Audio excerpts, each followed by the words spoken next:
लड़की ने जानबूझकर खिड़की के पास वाली सीट चुनी, फिर अपनी माँ को याद दिलाया कि बाहर का नजारा कितना सुंदर है। लेकिन जब उसकी माँ ने पलट कर देखा तो उसने देखा कि उसका पति एक अन्य महिला और एक छोटी लड़की का हाथ थामे खिड़की के पास से जा रहा था। लड़की ने अपनी माँ को बताया कि उसके पिता के बगल में बैठी लड़की उसकी क्लासमेट और उसके पिता और उसकी मिस्ट्रेस की जैविक बेटी भी है। उसकी माँ वहीं पर स्तब्ध रह गई जब उसे अंततः एहसास हुआ कि उसकी बेटी ने यह सब इसलिए किया था ताकि वह अपने पति का असली चेहरा देख सके। अपनी माँ को दुखी देखकर लड़की ने सुझाव दिया कि वे दादाजी के घर जाकर जल्दी से जल्दी मामले को सुलझा ले। माँ और बेटी अपने दादा दादी के घर लौट आए, लेकिन माँ सवालों से भरी हुई थी। लड़की को यह सब कैसे पता चला? फिर भी लड़की के जवाब ने पूरे परिवार को चौंका दिया। उसने कहा कि उसका पुनर्जन्म हुआ है। पिछले जन्म में वह अपनी नाजायज बेटी के कारण लगातार परेशान होती रही थी, जिसके कारण वह अंततः डिप्रेशन में चली गई। कुछ ही महीनों में उसके दादा दादी एक कार दुर्घटना में मर जाते हैं। अराजकता के दौरान उसके पिता कंपनी का नियंत्रण अपने हाथ में ले लेते हैं और अपनी मालकिन और बेटी को घर पर ले आते हैं। उसकी मां निराश हो जाती है और एक इमारत से कूद जाती है। जहां तक उसका सवाल है, उसे बाहर निकाल दिया जाता है और सड़क पर एक कार दुर्घटना में मर जाती है। लेकिन अपनी मृत्यु से पहले वह एक गुरु से मिली, जिसने उसे बताया कि उसकी किस्मत किसी और के साथ बदल गई है। अब उसे संदेह था कि यह उसके पिता और उस महिला और उसकी बेटी ने किया है। उसकी मां गुस्से से कांप रही थी और चाहती थी कि दादाजी तुरंत पिता को कंपनी से बाहर निकाल दें, लेकिन लड़की ने उसे रोक दिया। उसने कहा कि उसके पिता बहुत चालाक हैं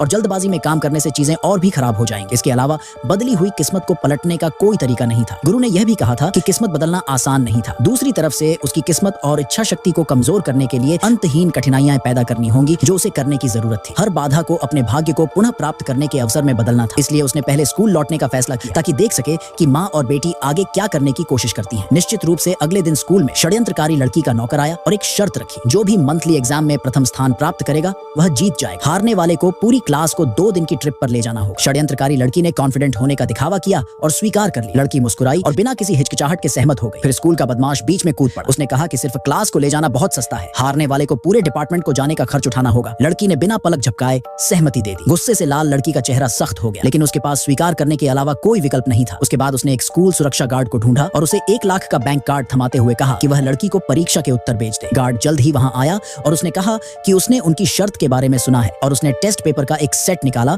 और बेशर्मी से उन्हें बेचने की पेशकश की। उसने 3 मिलियन मांगे। लड़की ने अपना सिर हिलाया और कहा कि यह बहुत ज्यादा है। ज्यादा से ज्यादा इसकी कीमत 1 मिलियन थी। फिर उसने उसे एक कार्ड थमा दिया। जैसे ही गार्ड चला गया, लड़की ने प्रिंसिपल को फोन किया और रिश्वत के मामले में लीक की सूचना दी। साथ ही यह भी सुझाव दिया कि परीक्षा के प्रश्न पत्रों को पूरी तरह से बदल दिया जाए। जिस दिन रिजल्ट्स पोस्ट किए गए, उस दिन लड़की को अप्रत्याशित रूप से प्रथम स्थान प्राप्त हुआ। क्लास में खुशी की लहर दौड़। उस षड्यंत्रकारी लड़की के पास यह घोषणा करने के अलावा कोई विकल्प नहीं था कि वह अपने वादे के अनुसार सभी को माउंट आइलैंड की सैर कराएगी। लेकिन बाद में कैफेटेरिया में षड्यंत्रकारी लड़की के अनुचर ने लड़की को रोक लिया और सबके सामने ऊंची आवाज में घोषणा की कि गार्ड द्वारा लड़की को प्रश्न पत्र बेचने की रिकॉर्डिंग ऑनलाइन लीक हो गई है।